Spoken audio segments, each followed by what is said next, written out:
Welcome to Christian Conversations. I'm Pastor Mensa Otabil. This year we have begun talking about the Christian life, and we did so last week, and we'll continue talking about the Christian life, how to live it, and how to really please God with our lives. And I trust that each one of us will make it part of our great endeavor this year to honor God, to live for Him, to overcome the limitations that hinder us from truly serving God, worshiping Him as we should be doing. And I trust that our journey will be a very fruitful one. I have with me Pastor Albert Okran from ICGC, the New Wine Temple, and he would be working with me. Pastor Albert, you're welcome. Thank you very much. I love this topic about Christian living. How should our identity as Christians influence the way we live? The calling of a Christian is, to an extent, a call of separation. Just like God called Israel to be separate from other nations. Not separate in the sense that they live in a different part of the world, but that they live a life that is consciously dedicated to God.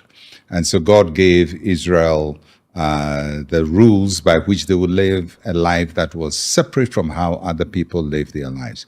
And it's the same thing with the Christian faith. The Christian faith is a call to separation, not physical separation, but spiritual separation, that we live lives that are set apart for God, set apart for His glory, set apart for His purposes, that whatever we do, we are conscious that this is something we're doing to honor the Lord in our, whether we go to school or we work, in our marriages, in our relationship, in our business dealings. We have to live a separated life. Is the separation supposed to create a distinction? Is it supposed to create a roadmap, a picture that the world can look at and say, this is the way? You know, God called Israel, and the reason I bring Israel in is a Christian life is still an expression of God's intention, which He first showed to Israel. So the same concepts work between the church and Israel. Israel was not supposed to be the end of themselves. In other words, live a separated life and just be separate, but live a separated life so that the other nations would watch you and want to live like you, because that separated life is a better life. It manifests in better outcomes at all levels in your life. And that's what the Christian life is also. It's a separated life, not so that we become a spectacle to others to watch us and either criticize us or praise us, but so that people will watch us and say, that's the kind of life I want to live. That's the kind of person I want to become. Because the outcome of that separated life is a life that is pleasing to God, but also pleasing to people. People see it and feel, this is the better life I want to live. This is the higher life I want to live. And as limited as we are as human beings, we may think that living such a life is impossible. But that's why we don't live it by our own self. We live it by the grace of God and through the presence of the Holy Spirit in us. And because the Holy Spirit lives in us, we're able to live that separated life to the Lord. Help a listener, a viewer, relating to what you're saying today. The grace of God, the enablement of the Holy Spirit, helps an ordinary person with limitations to live a life that ordinarily they couldn't have lived. Help us to understand practically how that happens. Christian life comes with we acknowledging that God has revealed Himself to us. And in what way did God reveal Himself to us? Through Jesus Christ and through the Bible, through the Word of God. And because the Bible is God's revelation to us, we submit ourselves to it. We say that as Jesus taught us to pray, thy will be done. So the Christian life is saying, God, work your will through me. Let your word be manifest through me. Show me your ways. Help me to do your works. Now, when we pray such a prayer, we can't just pray the prayer and get up and say, oh, I'm going to do it. But we trust the Holy Spirit who lives in us to guide us daily. And the Holy Spirit does it by reminding us of the Word of God. So you are at a crossroad making a decision. Somebody has truly provoked you. But there is the still small voice of the Holy Spirit that will say, be patient, forgive, don't overreact. So as we listen to that prompting of the Holy Spirit and as we yield to the prompting instead of our own human will, we are becoming more and more submitted to God and more we live the life that pleases God. So the Holy Spirit doesn't work with us in abstract. The Holy Spirit works with us practically by constantly reminding us of who we are in Christ, what the Word of God says, and the kind of life that God has called us to. It would mean then that the biggest weapon in the arsenal of the believer, or a very important weapon in the arsenal of the believer, is truly knowing what God has said about you and about life. It's the foundation. It's Christ living in our hearts. That's where it all begins, having a personal relationship with the Lord Jesus Christ, but also a personal relationship with the Word of God. And that means that you know the provisions in the Word of God. You read the Bible. And it's good to read the Bible and to have a sense of what the Bible is saying. What is the priority of the Bible? What is the purpose of the Bible? What is the Bible pointing us to? Well, and where is it pointing us? And we see it through the things that God approves of and the things that God disapproves of. And so the presence of Christ in us, submission to the Word of God, the Bible, helps us to see the ways we should be walking, the actions we should be taking, how we should treat people under different kinds of circumstances. And as we submit ourselves to it, and submitting ourselves to the Bible is very hard because we also want to do things our own way. Somebody does something to you, your natural instinct is to respond the way that makes you happy. And the way that makes you happy may not be the way that brings glory to God. So this life of constantly submitting to God is critical. Will the Christian ever get to a point where there's no longer a warfare between your natural instincts and then what the Word of God says? Can we ever get to that point? I don't know. I mean, if we think that the Lord Jesus Christ, who exemplified for us in his natural self how we should live for God. I mean, so Jesus is the highest mark of life we should be living.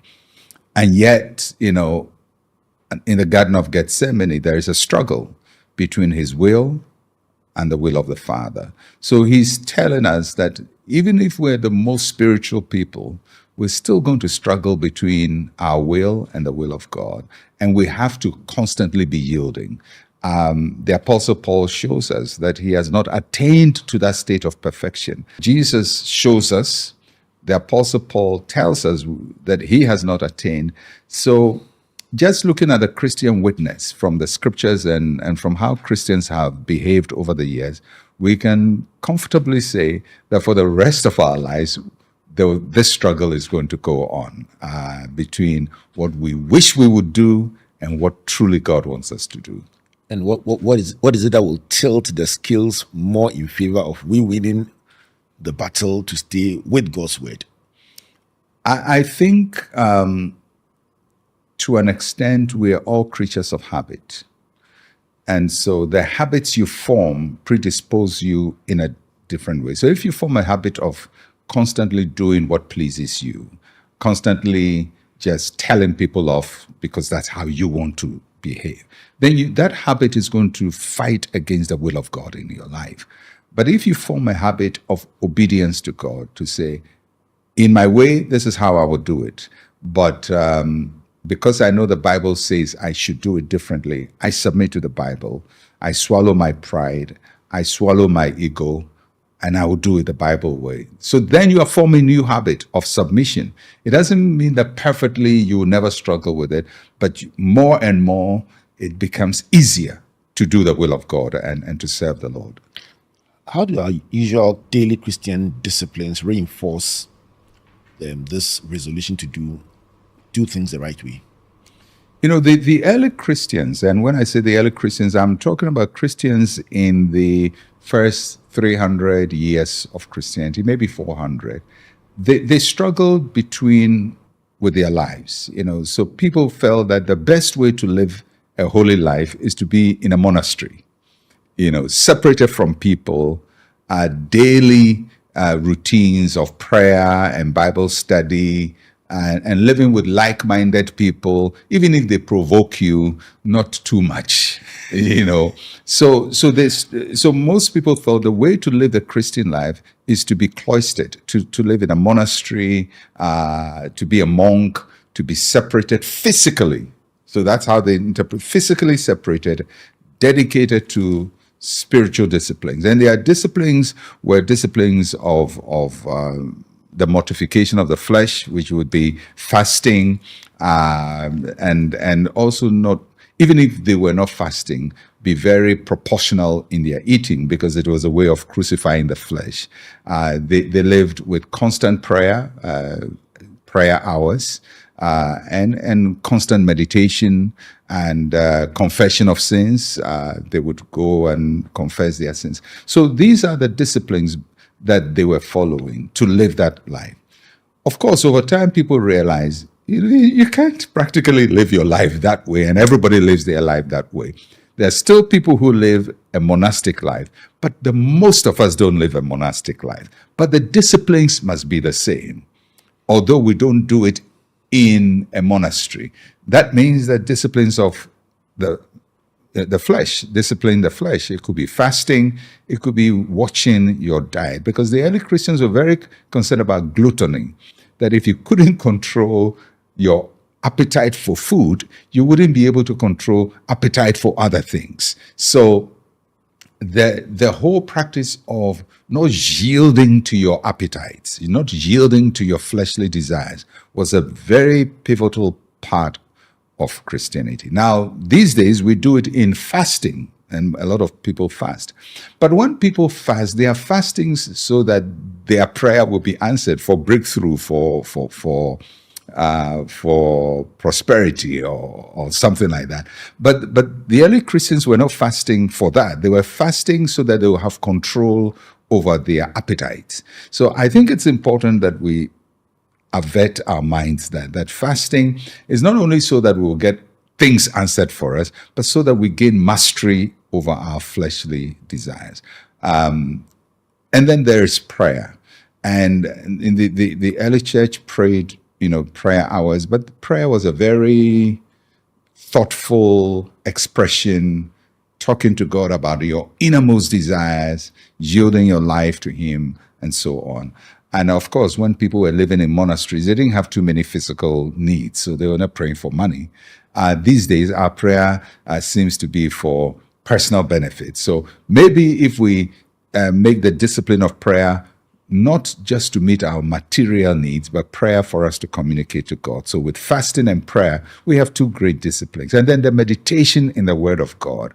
The people who lived in monasteries spent time, hours sometimes, just thinking through the Word, tossing the Word in their mind, trying to find out what it is saying, letting the Word speak to them, and hearing God through the Word. In other words, they personalize the Word and let it be like God is speaking to them directly through the Scriptures. So that is how meditation went on. And I think it's important that we also meditate in the Word of God. So the Christian disciplines are important. I think these days we're using it for very shallow purposes, but I think we should return them to where they began from. And that's a humbling reflection for me from what you just said. The fact that you can still be doing the disciplines as you know them in absolute terms, but the motive and how it is done could make it less meaningful than was originally intended to be. And that's quite humbling. Yes, I think so. I think that Christianity over the years, particularly in our part of the world where there's so much need, we have inverted everything. So we've turned everything to ourselves. So our prayer really is for our good. And our good, not our spiritual good, but a material good. Our fasting is for our good, not in a spiritual sense, but because we need $1,000 and things like that. I need to pay my rent, so you go to fast. So if you look at it, we are fasting, but the purposes have changed. So there is no transformational effect in the disciplines. So the discipline of fasting is not transforming us. Prayer is not transforming us. Reading the scripture is not transforming us. Meditating in the scripture is not transforming us because we've inverted all to personal material needs. And if we do that, on the surface, it will seem like we are doing the right thing, but really there's no transformational effect in following these disciplines. So for someone taking notes as they listen right now, give us three things they should be focusing on as they fast, as they pray, as they start this year. What should they be thinking of? What should they be reflecting on? What should be the focus of the fasting and prayer at this time? I mean, if we follow the Apostle Paul, he says that I may know you, that I may know you. I think all prayer, all fasting, all Bible study, all meditation in the scripture should be that I may know you. I may know Christ. I may know him fully. But not only know him, but also know myself. We pray to know ourselves. And what does it mean to know yourself? Is to know where you stand in your relationship with God. Are there habits that must be broken? Is there a perspective you have that must change? Is there an attitude that must change? So this whole that I may know Christ, that I may know myself in the light of Christ is very important for all the disciplines. As we pray, we fast, we study the word, we meditate in the word. We should also be concerned about what concerns God. And what concerns God is the salvation of souls of men. And we may not always be in a position to tell people about salvation, but we can pray for people.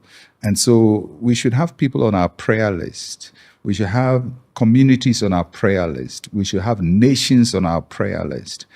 When we hear that there is something going on in Iran, we should pray for Iran. Something's going on in Venezuela.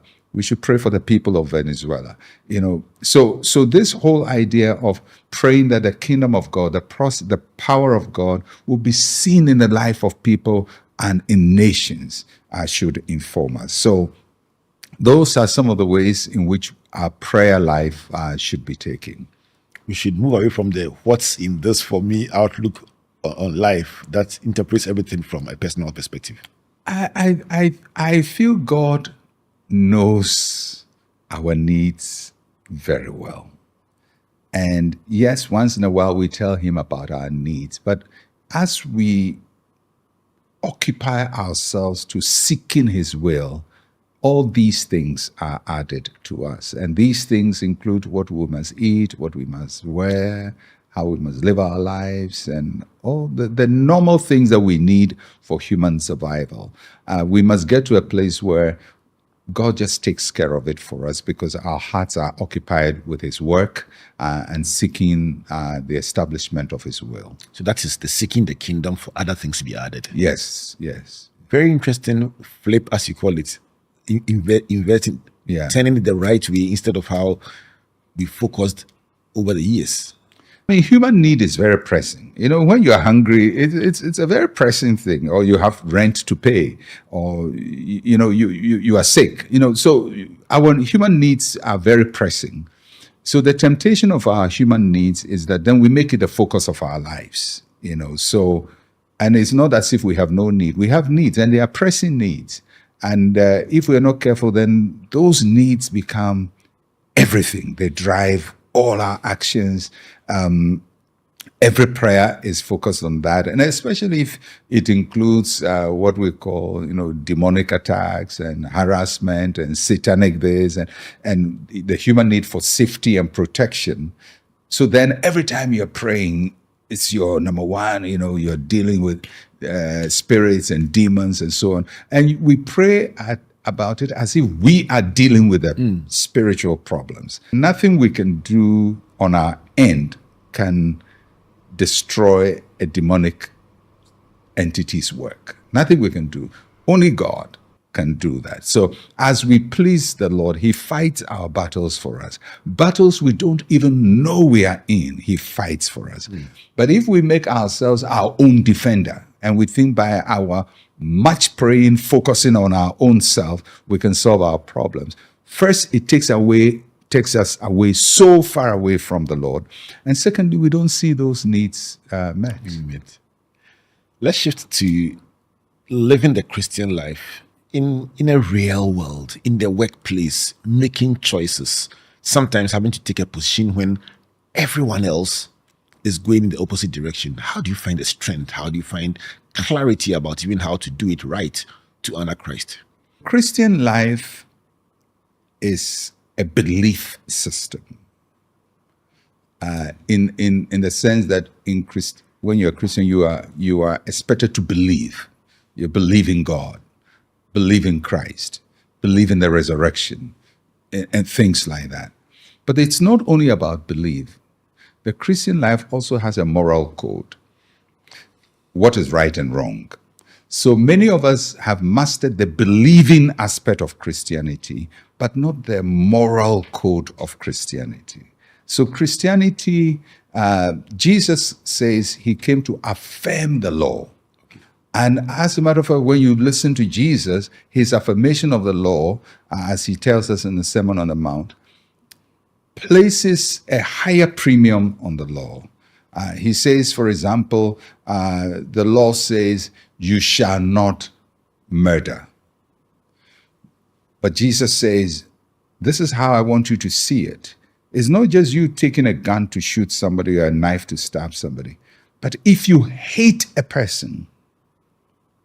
So Jesus is going beyond your action to the thought that will result in the action. He says you have to start dealing with your character, not at the level of when you are doing things, but when you are thinking them.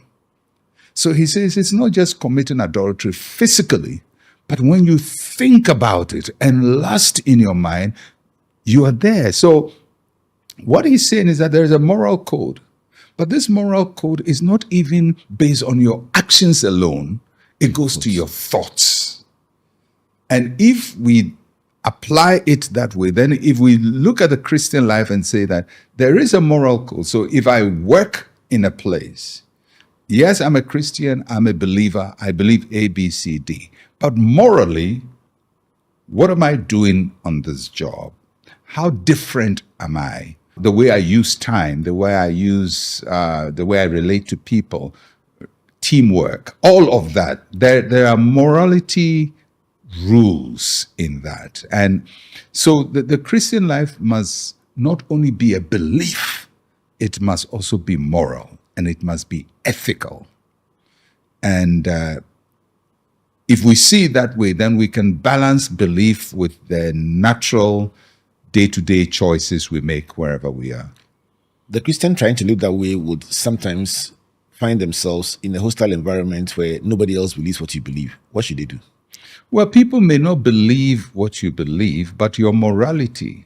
Jesus said to His disciples, your righteousness must exceed that of the Pharisees. So that's He says, I'm holding you to a higher level of righteousness. Of course, none of us can by ourselves live such a super righteous life. We trust the Holy Spirit daily to help us in that. And our righteousness, it comes from Christ Himself. He enables us to live that righteous life. But it doesn't mean because He enables us to live it, the standards have been lowered. The standards are ever higher, but we trust in His grace to do that. So the Christian who works in a place Of course, if the place is sinful and you're living a righteous life and a moral life, of course people are going to be against you, because your behavior becomes a judgment against them and makes them feel that they are not good people, and so they're not going to like you.